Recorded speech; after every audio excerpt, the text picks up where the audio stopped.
This is all stereo. It's all the left and the right working at the same time. So how do you get a mid and side with FL Studio in terms of the EQ, the parametric EQ? Well, we'll have to use two of these and create a middle only and a side only. Lucky for you, people in FL Studio made something in the patcher.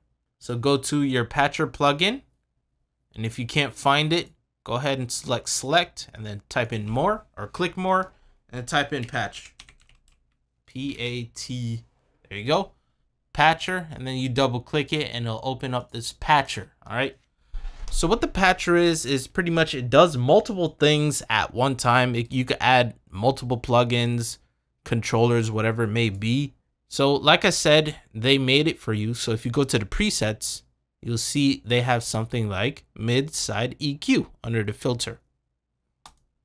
So I'll click it and here we go. We can see we have something called the side and the mid now. So let's give a listen to the whole song as a whole, obviously.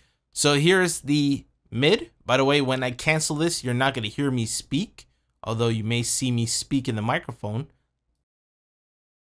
That's because my voice is a mono voice in here. So yeah, I'll hit play.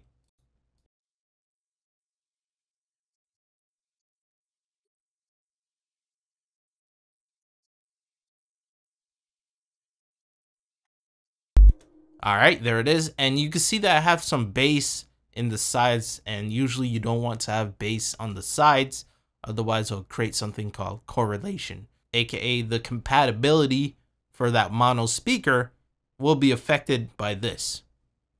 So yeah, let me just show you a better demonstration of that. Right? And then we're gonna play it on one speaker, aka we're gonna merge it. Totally different sound, right? Don't forget, hit that thumbs up.